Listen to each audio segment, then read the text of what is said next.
Welcome to the Carnivore Cast, the podcast focused on the carnivore diet and lifestyle, with practical advice from successful carnivores, citizen scientists, and top researchers. I'm your host, Scott Meslinski, and I'm here to speak with experts and experienced carnivores to get answers to your biggest and meatiest questions while helping you live your best life as a carnivore. If you enjoy the show, please consider supporting the Carnivore Cast on Patreon. By becoming a patron, you'll help us reach more people and continue to create content on carnivore. There are also exclusive perks available, such as private Q&As, consultations with me, and more. Become a supporter at patreon.com/carnivorecast. Check the episode description for the link. Thank you, and I'll see you there.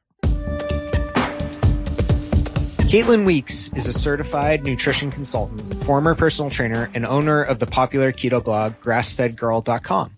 She's the best-selling author of Mediterranean Paleo Cooking, a book that incorporates the Mediterranean diet and ancestral foods into easy, flavorful recipes. After yo-yo dieting and excessively exercising through her teens and 20s, she was diagnosed with an autoimmune disease called Hasimotos thyroiditis. While learning to heal her own thyroid issues with a full-body approach, including getting rid of toxins in her home, she chronicled this journey on her blog to help others dealing with similar issues. Her mission is to empower people to challenge conventional wisdom and find wellness through a nutrient-dense, animal-based diet. And Caitlin also has a fantastic Instagram page, Grass-Fed Girl. If you're not following her, you certainly should be. And she posts a lot of awesome cooking tips, including a lot of meat-based recipes, which I really appreciate. And if you're anything like me, you are a fool in the kitchen. So she gives you really practical advice that can help improve some of that. Welcome to the show, Caitlin. Thanks so much, Scott, for having me. I'm so excited to be here. Yeah, I really appreciate it. So would love to just start with kind of your health story, Caitlin, if you don't mind. When did you get sick? Why? Going all the way back to your teens and 20s, it'd be really helpful to just start with kind of the evolution. Great. Well, when I was a kid, my parents got divorced when I was really young, and I think I was missing, that family that nuclear family, as they used to say. And I kind of went to comfort food to,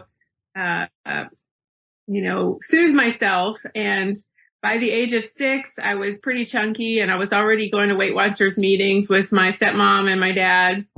And, you start learning about eating less and exercising more and, counting your portions. And so I got an early indoctrination into that lifestyle. And I remember eating, cottage cheese in a half a cup measurement and that kind of stuff. And, but of course it was very high carb, low fat. Remember eating, marinara with noodles. It's like, where's the meat, and then I remember eating tons of vegetable oil, based margarines and sprays and stuff like that. So, I'm sure I was off to a great start health-wise.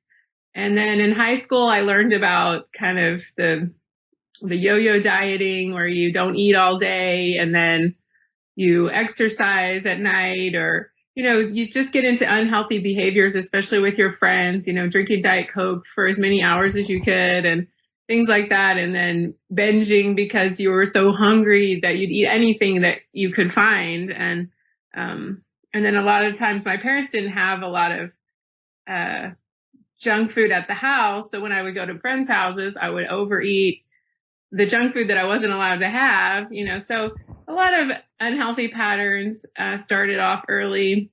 And then when I got to college, of course, I gained the 25 pounds the first year on the meal plan because I wasn't used to having access to all this junk food. We had the best food up there. It wasn't good, but like Chick-fil-A and Taco Bell. This kind of stuff on college campus was just like terrible. Pizza, some of my favorites. And so then by the end of college, I was kind of a partier in college, and I was kind of the fun girl that everybody wanted to have around because I was so crazy. And so I didn't really take care of myself. I just was like, fun for everyone else and, the life of the party kind of person. And then by the end, I was 240 pounds. So I didn't even want to walk across the stage. I was like humiliated because it was like this good moment that I had done something good by graduating, but I really didn't want to be in front of anybody.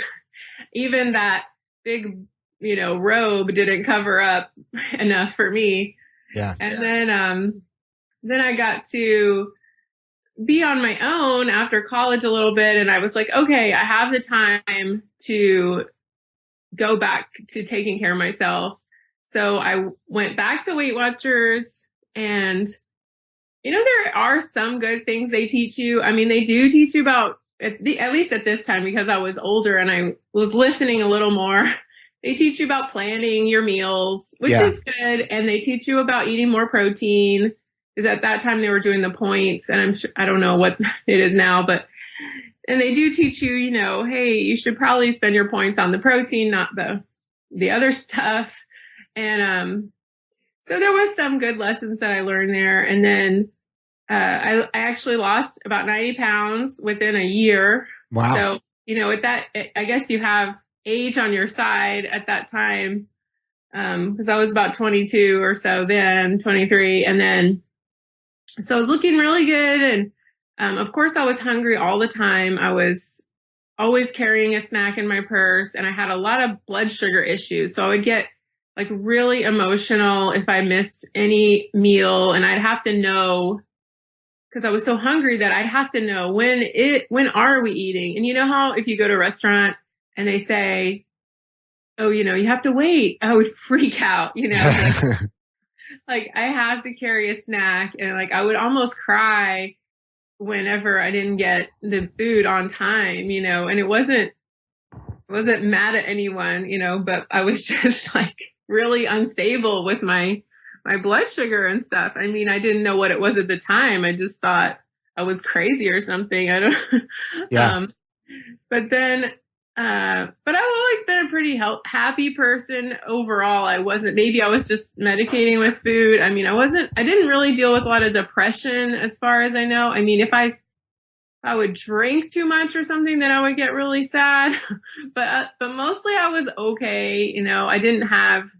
I've heard a lot of your other guests talk about severe depression and stuff. And, I've dealt with some people in my family like that, but I really wasn't that way. I mean, of course in middle school is more like emo, with listening to The Cure and all that. But I never remember being like, I don't want to go on. Like I wasn't like that, I was just like, you don't understand me, that kind of thing. But I was sort of happy, and I always had my snacks to turn to. But, anyway, so then at that time I lost weight. I was looking good, and I was like, I want to help other people. So, I had some more confidence, and I decided I wanted to move to California with a friend. And, cause I'm from Nashville, and, if you're from the South and the hometown girl, you want to get out. And I always was a travel fiend. Like I was traveling all the time as much as I possibly could. Even in college, I would save up and go places. But, so I was like, I'm going to go. And I went, and I ended up seeing an ad in the paper about becoming a personal trainer. There was a school there on Market Street, and I went to talk to the owner, and he was like, yeah, it's starting tomorrow or something. It was like Friday, I think. And it was starting Monday or something. It was so fast, and it was pretty expensive. And so, but I just knew that I couldn't have like a desk job. I just was always knew I just couldn't sit down. So I thought this is perfect for me. And then I called some family members, my grandma. I was like, well, please, give me the money. And she did. And I was like, amazing, because it really was the perfect fit for me. And the school is really hands-on. So you would learn how to do kind of the book stuff in the morning. And then after that, you would work out with the other students, and they had older students teaching you, the new students. So it was really great. And of course I got in really good shape, and I started to see the difference in like body fat rather than just weight on the scale, you know, cause we did our body fats and stuff, and it really did make a difference with all the weights and everything.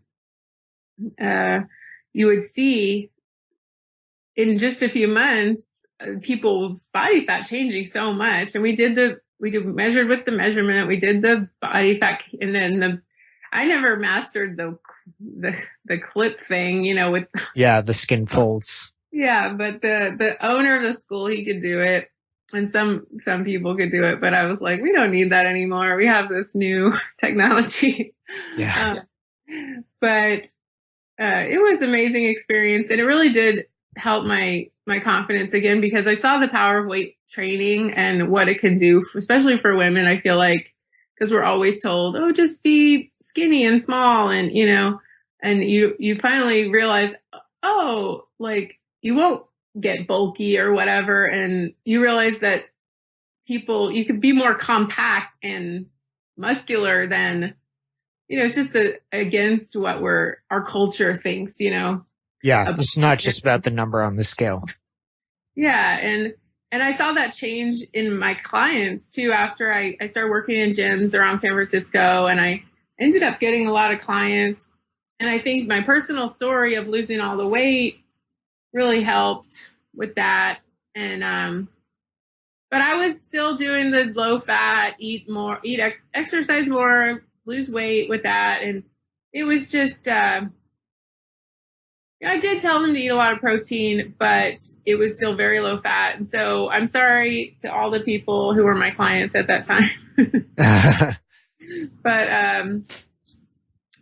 then, you know, I started to really get into reading the nutrition journals, and I really loved the nutrition more than even the exercise. Like I would notice myself wanting to talk about their food the entire session, you know, and I loved reading what they were eating. And I kept seeing, you know, we live in San Francisco, so it was right next to Napa. So it was like, okay, they would work out all week, eat good, and then go to Napa all weekend. You know, it's like, okay, well, this is not going to work, you know? Yeah.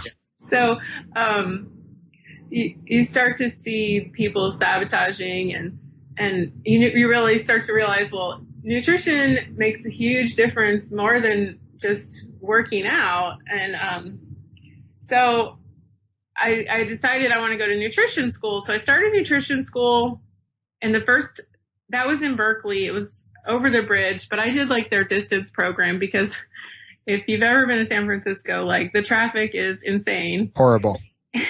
And plus I was personal training. This time I paid for school myself. So I was like, well, I have to keep working as much as I can with my clients. So I had to be flexible, you know, with a trainer. The schedule isn't grueling. Like you have to get up, work at 6 a.m, some people work at 5 a.m. I never did. I worked at 6, which was still rough. And then a lot of times you take a nap and you come back and you have evening clients, because people want to work out before work and after work. So it's very grueling to make yourself kind of gear up for work twice a day. I mean, so it was pretty rough. And then it was about 7 years I did that. So I was kind of burnt out, and so I was looking forward to nutrition school. I was still training clients, and the nutrition school, when I started that time, they had a lot of good information, but there was a lot of vegetarian-ish information as well, and it was kind of hard to sort it out. And it was a 2-year program, so it really wasn't into the second year that it got into the Weston A. Price stuff. So the first year I was kind of experimenting with vegetarianism, and I thought that was, you know, going to save the earth and all that kind of stuff. And I was like, oh, well, this is so simple. I don't have to kill animals to survive. And so I was like, great.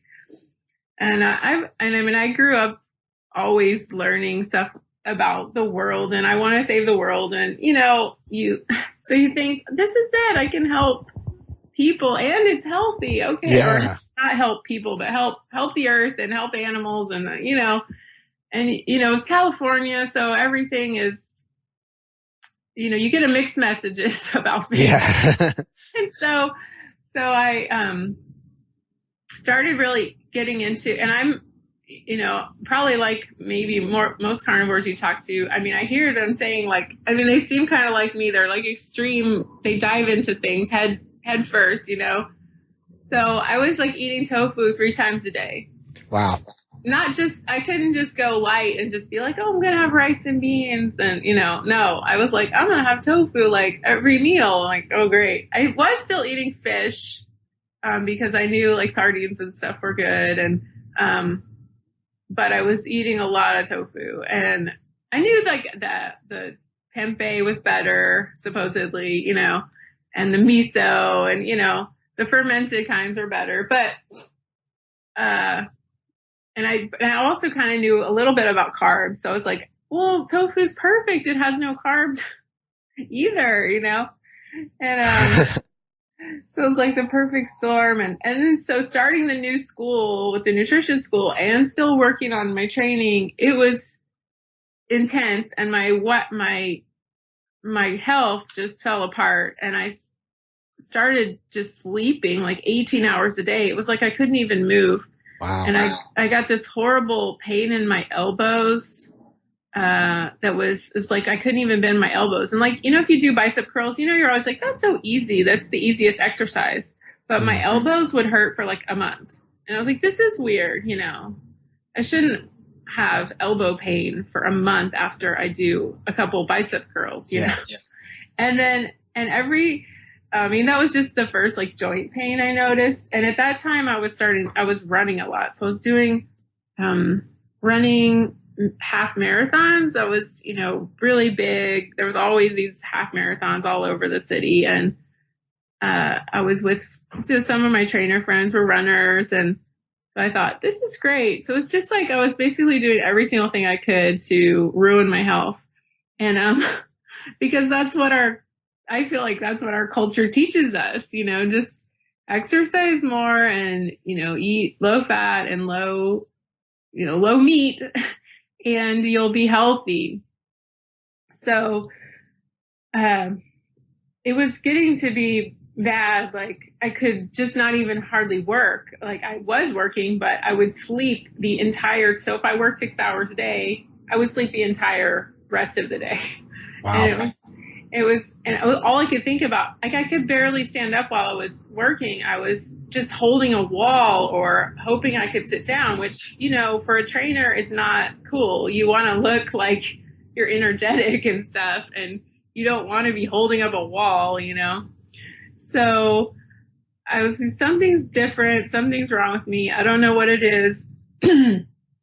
But luckily about a few months before that, I had met a girl that was a naturopathic doctor. And, so I was talking to her a little bit, and I ended up going to the regular doctor, and I got some testing done because I said, I don't feel good. And they're just like, well, you're 30 now, or you're over 30.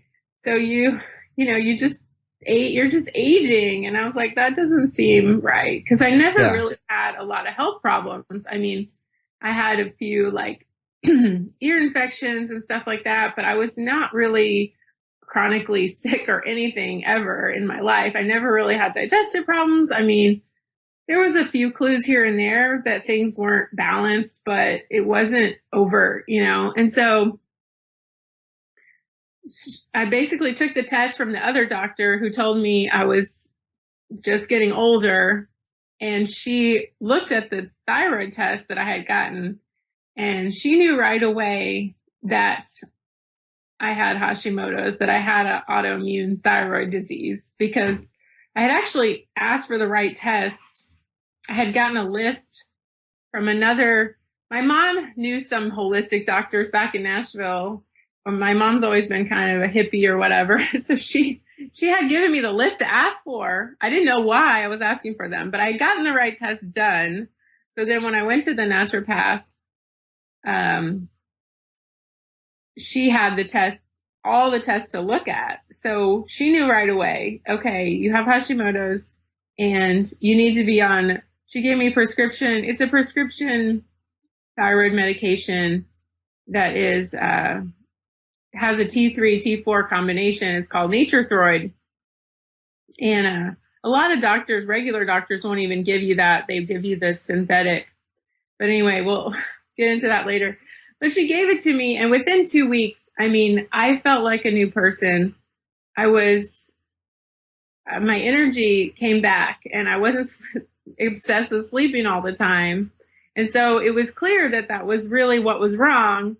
But then I was still in nutrition school, so I just kept learning about autoimmune diseases and the full body issue. And thankfully I started learning about Weston A. Price and started eating fats and, kept learning from other students about things that I could do, to help myself heal from this thing. And then, that was about 10 years ago, nine or 10 years ago now. And so I've just been working on, on doing things for healing. So I first kind of stumbled on the paleo diet from one of my friends. Diane Sanfilippo was a student with me at that time. And, she told me about paleo, and I was kind of doing it already, but I didn't know the name of it, Yeah. And, so we were neighbors, and we hung out all the time. So we were eating our meat, because my husband worked all the time, and she was like always at home. And so we became fast friends eating food together because we had the same taste. So we loved meat, and we'd eat tons of meat, and then we'd always make our veggies with it. And, it was pretty good. And we were eating, she introduced me to Redmond salt. I thought, why does your food always have like sand in it? It's the Redmond salt. So finally I figured it out. But, we had a great time getting to hang out then those days. And then, and Caitlin, can you just break down what Hashimoto's thyroiditis is for folks who are less familiar?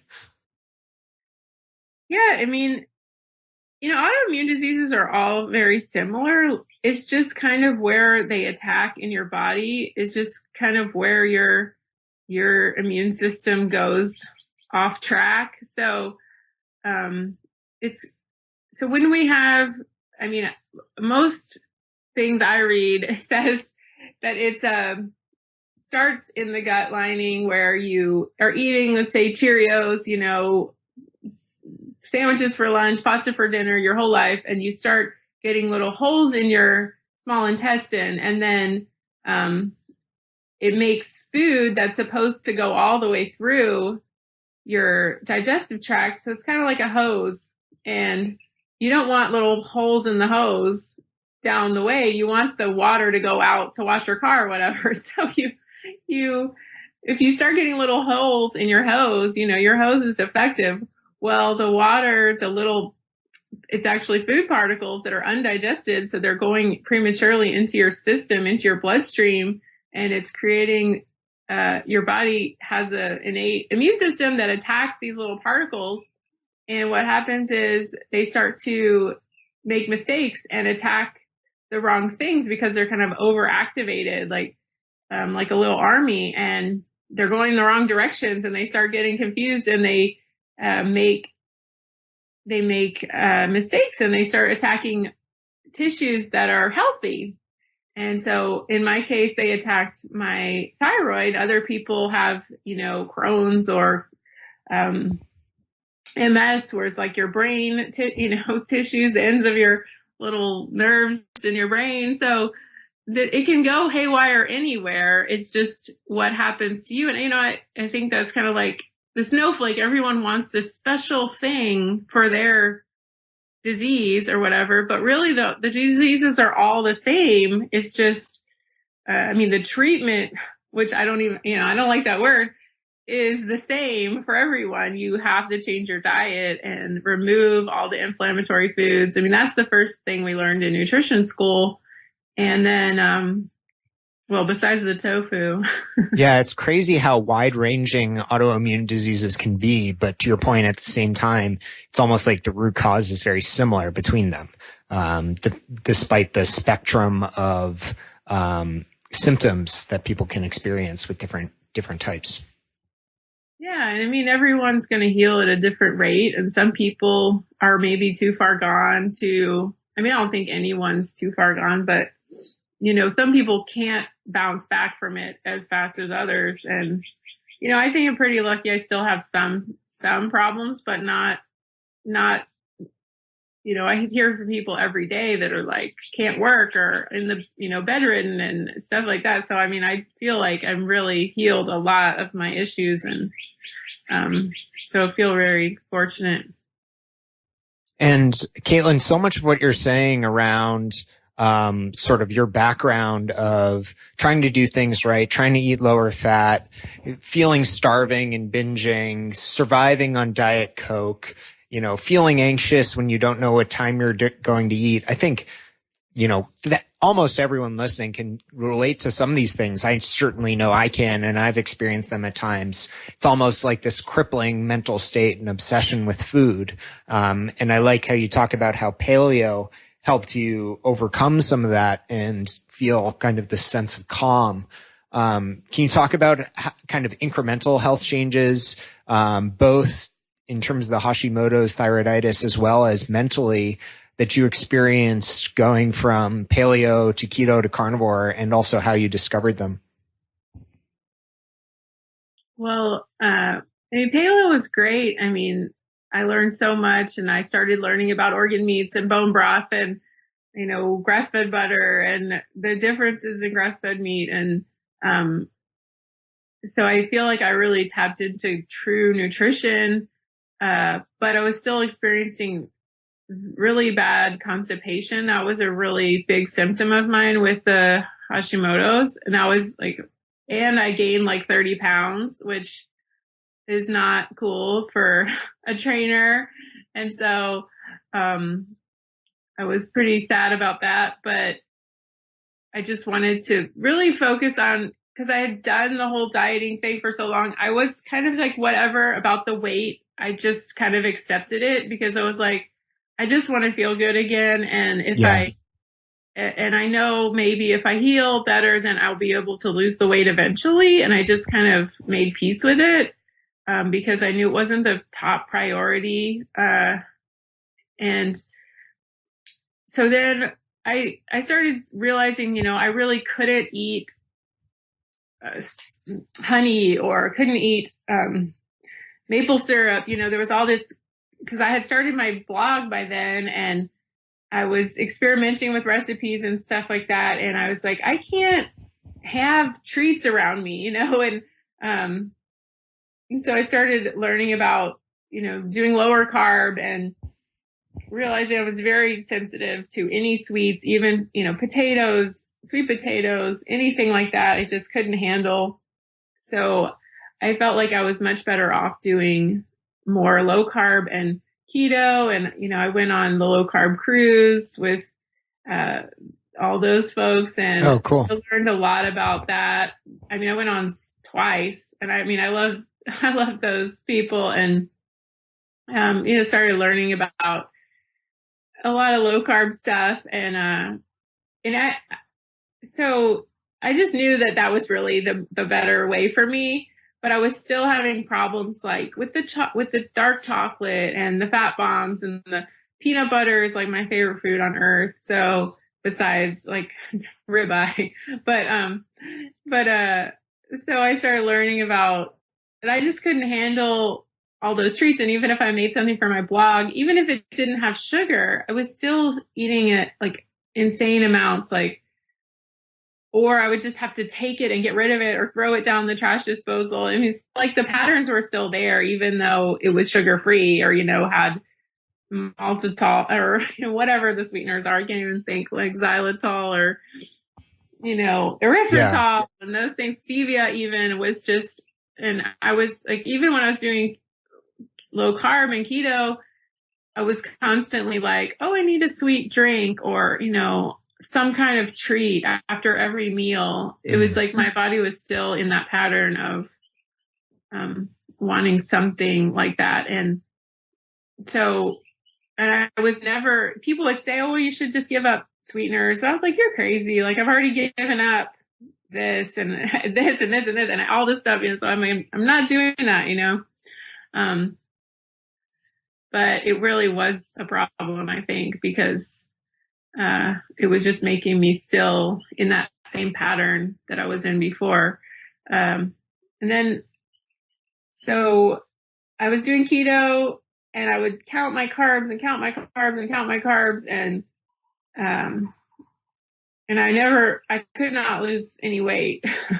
I was feeling good. I mean, I was pretty calm about food. I could go for a lot of hours. And so that was, you know, a new thing that a lot more, you know, just I could eat maybe, you know, some cabbage and some pot roast or something. And I would be pretty good for, you know, a long time. And I wasn't, you know, I was eating a lot of fat and, you know, I was feeling pretty okay, but I could not lose weight. And the problems with my slow digestion just kept persisting. And I tried everything. I did parasite cleanses. I did, you know, every kind of lab test you could imagine with, you know, cause I still lived in California. So there was functional medicine doctors on every corner. So, you know, I spent thousands and thousands of dollars trying to figure out, and they were telling me, you know, just, you know, it was always more fiber. And they would say, you don't eat any fiber. I'm like, I eat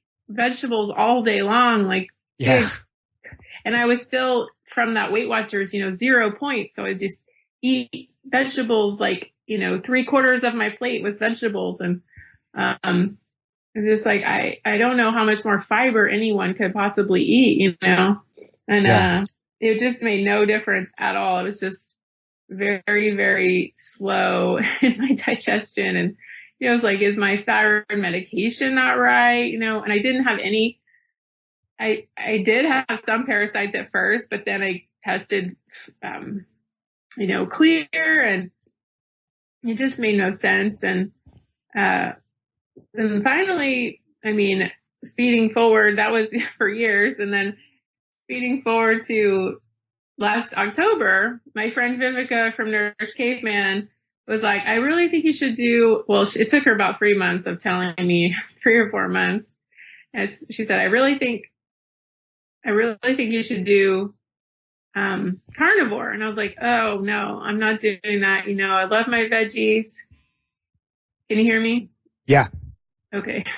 It's saying, I got a message on here, but I think anyway, she said, you need to do, carnivore. And that was like in May. And I was like, no way, I'm not doing that. And I was going all summer, like on trips and stuff. And I was like, I can't do that when I'm traveling. You know, you're crazy. And I said, maybe when I get back. So then I got back in like September, and I was like, all right, I'll try it for 30 days. She said, it's going to help you. And I was like, no way, you're crazy. And I started doing it, and like I said, this whole time I was unable to lose any weight. So I was still like 30 pounds up from my trainer weight, you know, my running weight. And, I mean, so the only way I could lose weight before that was like eating like 1,200 and 1,500 calories, and, you know, I could only sustain that for like a week or two, you know, and then I would freak out. Yeah. So within the first month of doing carnivore, I lost 10 pounds, which was amazing. And I was like, this is crazy, because I'm eating actually more. I was eating more, like 2,500 calories. And, you know, when I was on keto, I was eating like 1,500. And so I was like, doesn't even make any sense, you know, from that, you know, calories in, calories out standpoint. And, really, like I said, the only things my diet before that was like chocolate, green veggies, and meat. And, you know, maybe some little drinks like little kombucha or stevia drinks or something like that, and peanut butter, so it really didn't have that many foods in my diet to begin with. And so really, I think it was the veggies. Cutting out the veggies made a huge difference for me. And then I was able to cut all the sweeteners, and that was amazing because it really helped my cravings. Yeah, it's amazing what big a difference just cutting out that little bit of vegetables can make. And Caitlin, what does kind of a typical carnivore day of eating look like for you now? Well, I've tried I've tried the fasting, which I don't think people should fast, especially women. I mean, at the beginning of carnivore, I think they should wait till like at least a month or so before they start fasting. I mean, unless they were just really big into fasting before, maybe. But I think you should actually just kind of eat more than you. That's definitely what I did. I mean, at first I was eating like 3 meals. Now I'm kind of down to 2 meals. So, when I first started, I would eat like eggs for breakfast, 3 or 4 eggs, and then some butter or ghee. And then I would eat, say, maybe some hamburgers for lunch, and then eat ribeye for dinner. And when I started, it was more colder, so I was drinking lots of bone broth, and that really helped me with my electrolytes. Now it's hot, so I'm not as into bone broth. Yeah. In the summertime, it's a little harder for me to get it in. But I do put gelatin in my coffee. So I make lately I've been making like a bulletproof coffee kind of thing, but I try not to go overboard with the fat in it. So I'll just put I'll measure out just like 1 tablespoon of ghee that I make, and I put 2 tablespoons of gelatin. I didn't find the gelatin's creamier than the collagen. And then I put like a tiny bit of vanilla and a vanilla just extract that doesn't have anything in it except that. And then that gets really foamy. And so that's kind of like my morning thing. But I don't use any sweeteners or anything. And so it was big change. And then, now I can kind of wait till like 10 or so and eat like a big, either hamburgers or a steak. So usually I'll have like 1 more expensive steak or something, and then the other meal is like eggs and hamburger or something like that. So, I mean, I ended up eating eggs. I ended up eating 3 meals yesterday, and I put it up on Instagram, and people were just like, oh my gosh, because it was like 2,700 calories.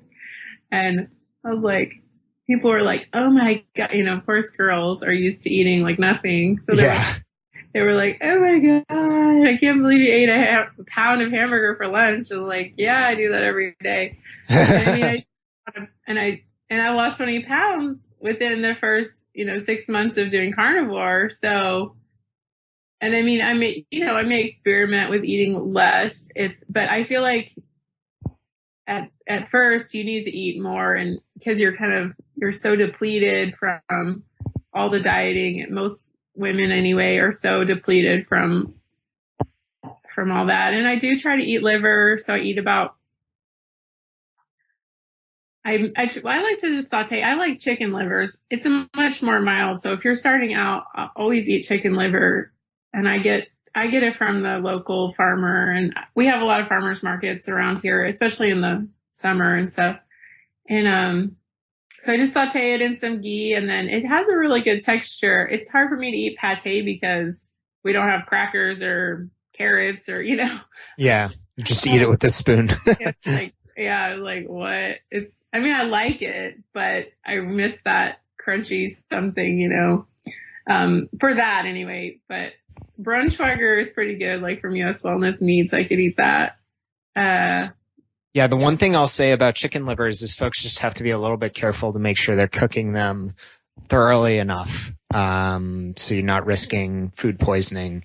I think with beef liver, it's safer to kind of flash fry it and have it be raw in the middle. But chicken livers, you want to make sure that you're not risking salmonella. Yeah, well, I definitely would. If it's with liver, I would always go for because it's cheap anyway. So I would definitely go for the pastured, farmers and stuff rather than just like the 99-cent store, with liver, I just feel like it's really important to get some better liver. Yeah, totally agree. And Caitlin, you mentioned calories a few times. Do you track macros or calories, or were you more just checking in out of curiosity to see how much you were eating? Well, I've just maybe done it once every 2 or 3 months or something, because I was interested yesterday in the percentage of fat to protein, because I was seeing somebody else, and my fat was like, it was closer to like 70%, because I was thinking, but sometimes it's like 50, 60, but yesterday, because I ate eggs, I think gives you more fat than, but I eat a lot of ribeye, and I don't really add a lot of fat to my food. But I don't find I need it now. Yeah. So, and I cook in my air fryer just because it's a big mess in the kitchen when you're frying everything on the stove. Yeah. So I got my air fryer now so I can keep the mess contained, and because it's like you're constantly, you could almost slip and fall if you have the grease everywhere. Yeah, I love the air fryer. It's really helpful. And I also really like, I have this like splash guard, or I think it's called a fry guard. I got off Amazon that you can put in your cast iron skillet to protect against some of that. And Caitlin, in general, you're all about the recipes, all about cooking, teaching people both at beginner levels and more advanced levels how to improve in the kitchen. How does cooking play into your journey overall, and specifically with Carnivore, expanding beyond that? Well, I love cooking, and my husband is a chef, and when he went to culinary school in San Francisco, and we wrote the cookbook together, and so yes, that was probably why I was hesitant to do Carnivore in the first place. But it turned out that I'm also kind of interested in minimalism. So when I got the chance to just buy less stuff and cook less and, have less stuff in my cart, it was like, this is awesome too, and now it's more about perfecting the technique. And I've always done that, but perfecting different cuts and finding ways to even make cheaper cuts more appetizing, and things like that, or trying to get grass-fed beef to be more tender, and stuff like that is fun challenge when you're on Carnivore, and trying to increase your nutrient density, or just cooking cuts in different ways that you maybe didn't think of before, and trying, some cuts, like you marinate them and then they're more appealing. And like I've tried different cuts. I cooked a flank steak on the grill and I marinated it before, and then you have to cut it against the grain and stuff like that. It's just like I didn't necessarily know all that before, so it was like learning that kind of stuff. Yeah, all stuff I'm horrible at, by the way, but hopefully getting slightly better thanks to your Instagram account. And, you throw up a lot of great recipes, simple stuff up there, like how to cook beef ribs in the oven. For folks who are carnivore and are like, a caveman like me, just throw some meat in the pan, or in the air fryer, what's a good place for them to start improving some of their skill around cooking different cuts of meat, things like that, from your content? I use the Instant Pot a lot, and I cook on my stories. I think an Instant Pot is a great thing, especially for people who go to work, because you can leave it in there all day, or you can cook really fast. You can even put frozen stuff in there after work and make it come to life. really quickly. So I think an Instant Pot is a really great thing. I plan to keep posting stuff, and I actually wrote an ebook about carnivore that's going to be out soon. And so that's a really good thing. It just has basics, and I'm not into that whole thing, like make bread out of meat. Like I can't, Yeah. I don't know. I just think we should embrace the natural food. And enjoy it that way. So, I don't know that I'm going to get into that kind of stuff. Yeah, I'm totally with you. Pizza's, not that bad. Yeah. That's nice for a special occasion. Yeah. I found the dairy to be very, very, very bad for my weight loss. So, if anybody's wondering about that, just cut it out and see if it helps you, because I could drink coffee with cream all day long, or, make whipped cream. Sour cream. It's just I think it's very addictive, the dairy, for me and a lot of people I talk to. So I think that's a road you don't want to go down if you're trying to lose weight. Yeah. And where I totally agree on the dairy, where can folks find out more about you, Caitlin, online? I'll link to all this in the show notes. And also, what can they look out for in the near future coming from you?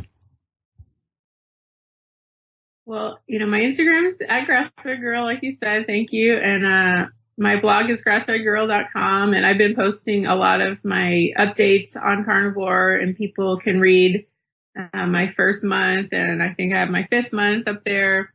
And I've been doing a lot of YouTube videos about my carnivore journey, and I'm on Instagram stories all day long, showing what I'm doing and eating. And so there's a lot of things they can learn from for free. And I have a newsletter that goes out about once or twice a week. It's grassfedlist.com.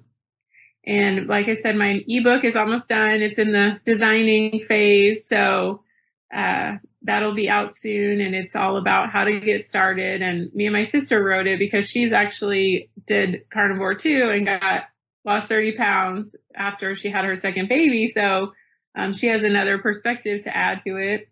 And so that is all coming soon. So I'm excited about that.